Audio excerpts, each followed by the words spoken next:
Good morning, everyone, and happy Friday to you. I am here from Kiowa. Sorry for the delay. I had to run to Elizabeth and pick up some supplies first. We are still doing curbside pickup, so get your holds placed if you are needing items. If you're having trouble, feel free to give us a call, and we are more than happy to help you out. This will be the last call for any summer reading logs, so get those in, and then I'll get that drawing done this weekend or Monday so that we can get those grand prizes out to you. And I think that's it. Oh, digital library is open all the time. Overdrive, Cloud Library, whichever one you prefer to use. I bounce back and forth between the two. All right, are you ready? Here we go. Everybody count one. Story time has just begun. Everybody count two. Shake your shoulders, show your shoes. I got new shoes, and they're like glittery, holographic, fun stuff. Everybody count three. Listen very carefully. Everybody count four.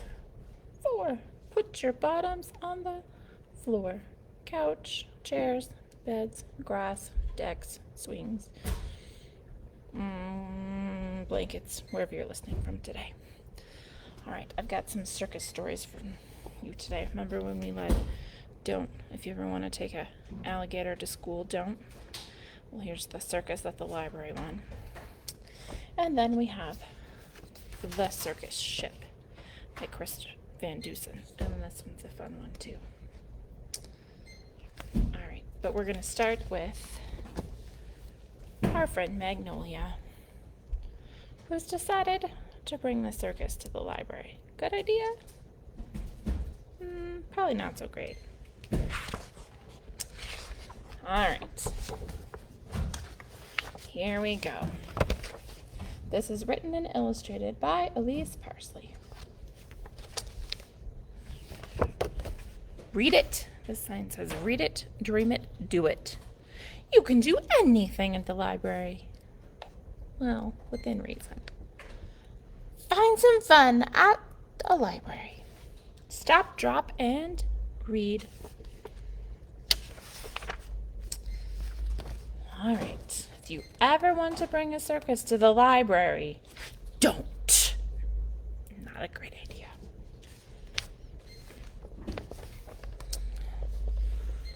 All right, I'm going to tilt this forward again. There. If you see a poster that says you can do anything at the library, it means you can sit and read a book and use your imagination. It does not mean you can bring a whole circus.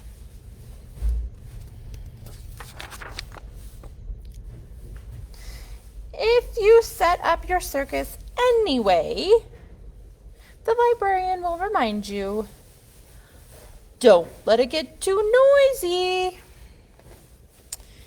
You'll tell him that it's okay, and you know the library rules. This circus will be safe and fun, and you'll only use your inside voice. Cross your heart. She made some pretty strong promises last time.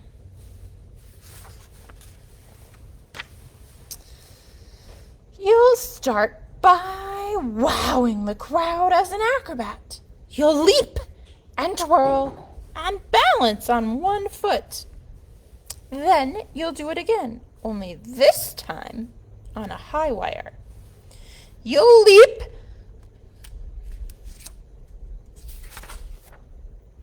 and twirl, and you'll tell the audience to please hold their applause because you can do anything at the library except clap. Next up, your clown act. You'll ask for a volunteer from the audience. chance to smash a pie in your face.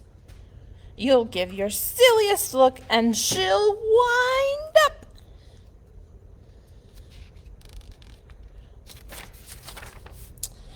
That's when you'll surprise her with your spare. You'll have to remind the audience not to cheer.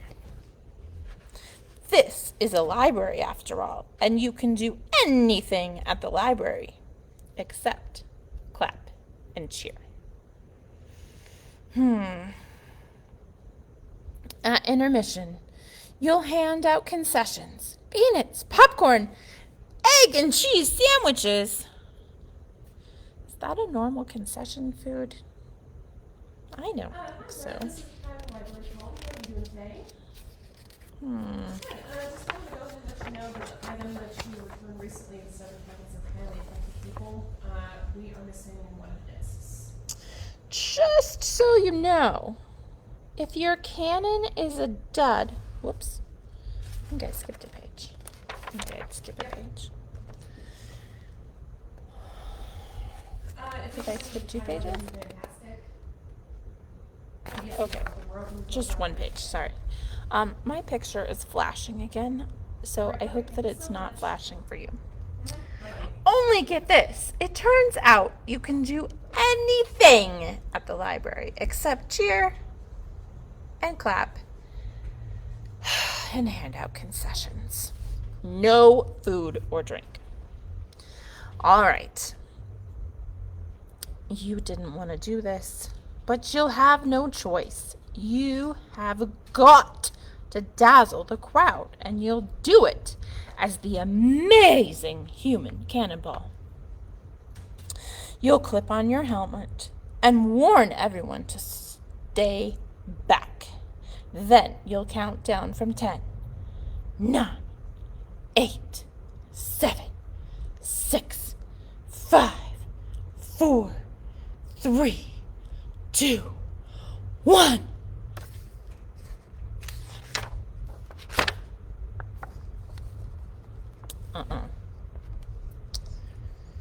Just so you know, if your cannonball is a dud, you'll hear a kid say, "Boo!"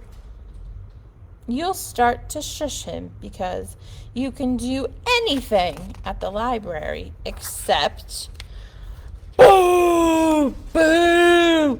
Boo! Boo! By now, of course, you'll wish you were sitting and reading and using your imagination instead of leading a circus.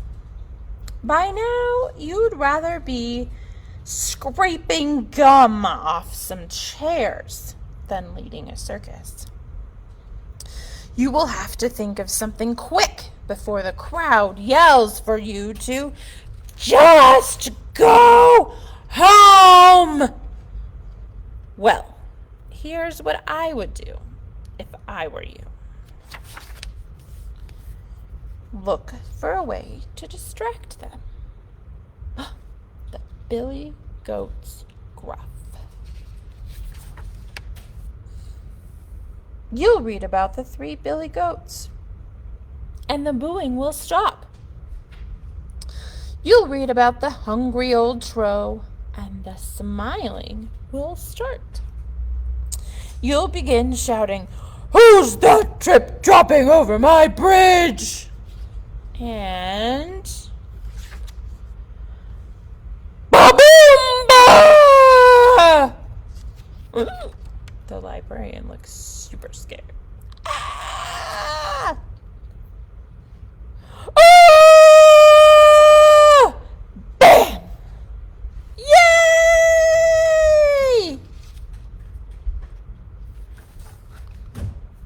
Shh!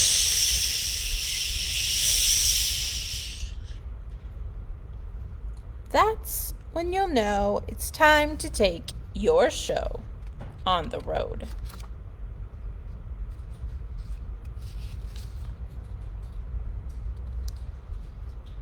Uh-oh. Yeah, if you ever want to bring a circus to the library, don't. It's way too noisy. She's fixed the poster here to say, you can read a nice quiet book at the library.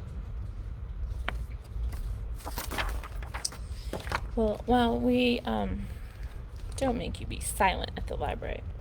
A circus is probably a little too much. Okay.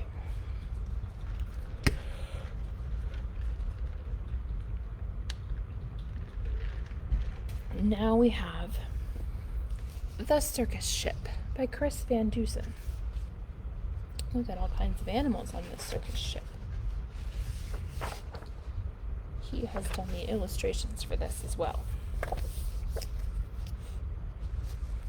Alright. 5 miles off the coast of Maine, and slightly overdue, a circus ship was steaming south in fog as thick as stew. Ooh. On board were 15 animals who traveled to and fro. The next day it was Boston for another circus show.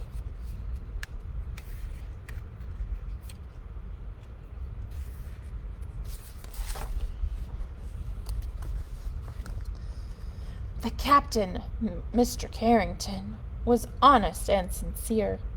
He thought that they should drop the hook and wait for things to clear. But Mr. Payne, the circus boss, was terribly demanding.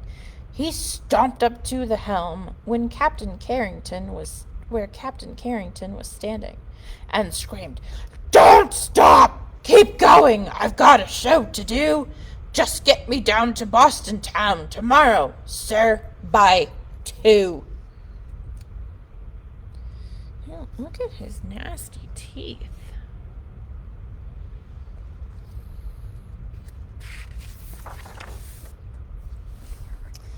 Then came a crash, an awful bash. Things flew into the air.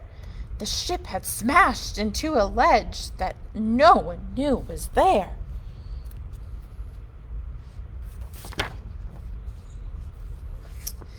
The shattered ship began to tip, then sank without a sound. The splashing, thrashing animals swam around and round and round.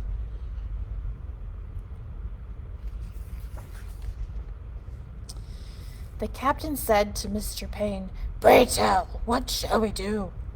We can't just leave them here to drown. We've got to save them too." "The animals!" yelled Mr. Payne. "Why, sir, what are you, daft? It's me that you should rescue. Pull me up into the raft."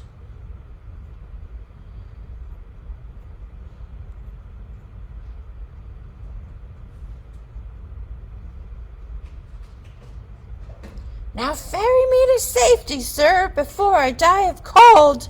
Don't question me," barked Mr. Payne. "Just do as you are told."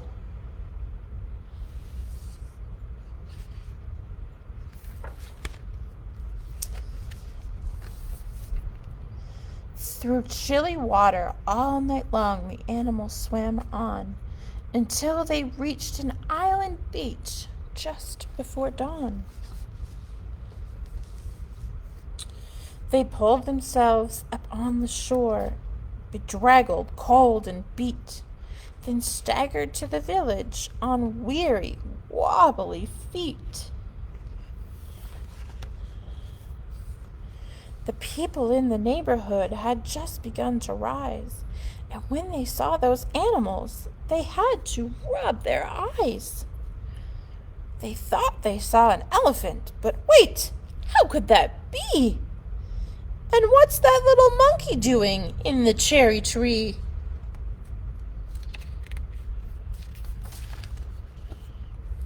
Soon animals were everywhere and into everything. "There's an ostrich in the outhouse!" "There's a hippo in the spring!" There's a tiger in the tulips. There's a lion on the lawn.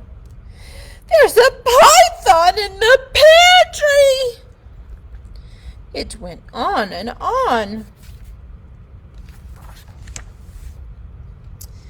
Mr. Hood was stacking wood and nearly jumped a mile when he found the alligator sleeping on his pile.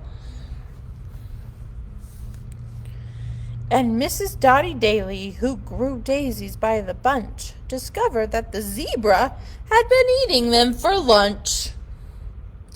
And Miss Fanny Feeney found, according to the rumors, the silly little circus monkey swinging in her bloomers.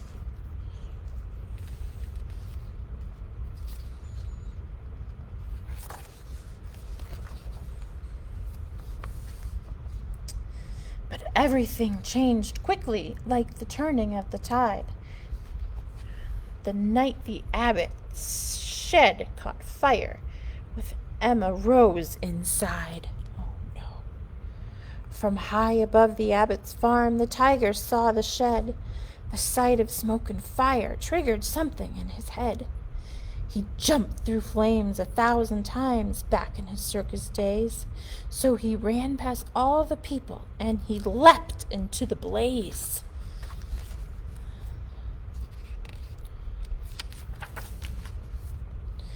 Then everybody panicked.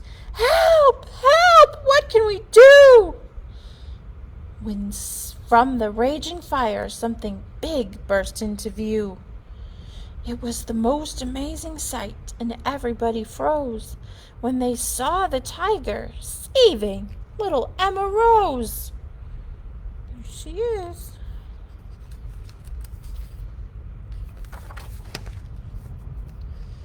The tiger's risky rescue changed everybody's mind. The animals weren't bothersome. The animals were kind. And so they lived together, side by side. They got along. It didn't seem like anything could possibly go wrong.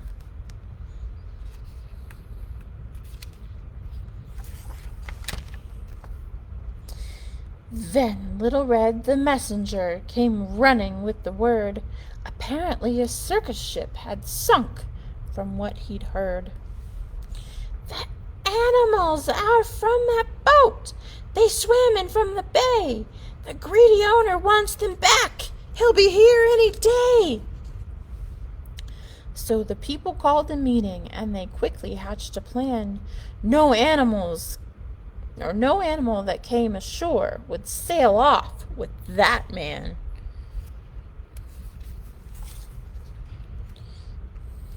The next day at the crack of dawn, a ship was at the pier, and up the lane marched Mr. Payne, whose voice was loud and clear. I am the circus owner. My ship sank in the murk. I've come to find my animals and put them back to work.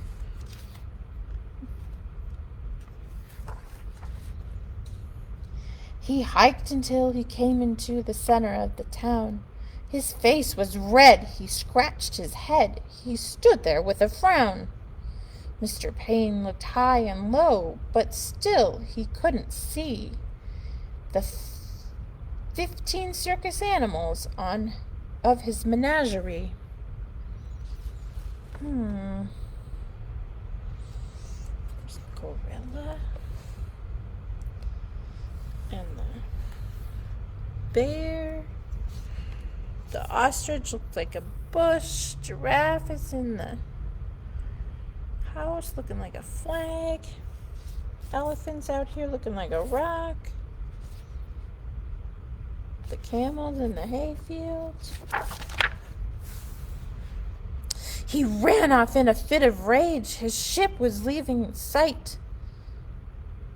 So he jumped into the rowboat and he rowed with all his might.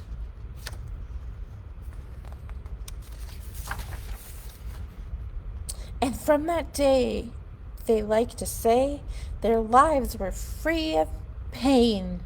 It was a happy, peaceful place upon that isle in Maine.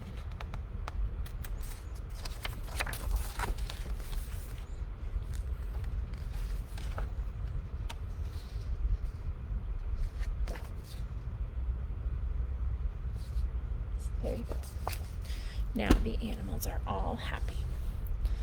All right, I have a little circus song for you, and then you'll be good for good. All right, this is to the tune of Mary Had a Little Lamb, and it's called Let's All Go to the Circus Today. Ready? Let's all go to the circus. Mary had a little lamb. Let's all go to the circus today. The circus today, the circus today. Let's all go to the circus today and watch the animals play. See the lions jump through hoops, jump through hoops, jump through hoops. See the lions jump through hoops at the circus today. See the big seal spinning balls, spinning balls, spinning balls. See the big seal spinning balls at the circus today. See the little dogs jump and twirl, jump and twirl, jump and twirl. See the little dogs jump and twirl at the circus today. All right, we'll do it one more time. Ready? Let's all go to the circus today, the circus today, the circus today. Let's all go to the circus today and watch the animals play. See the lions jump through hoops, jump through hoops, jump through hoops. See the lions jump through hoops at the circus today. See the big seal spinning balls, spinning balls, spinning balls. See the big seal spinning balls at the circus today. See the little dogs jump and twirl, jump and twirl, jump and twirl. See the little dogs jump and twirl at the circus today. All right. That's all I have for you today. So have a wonderful weekend. And I will see you again on Monday for some more stories. Ready? Get your alligator mouths ready. Here we go. See you later, alligator, in a while, crocodile.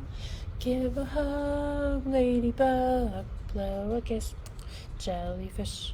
See you soon, big baboon, out the door, dinosaur. Take care, polar bear, wave goodbye, butterfly. All right, everyone, take care. I'll see you later.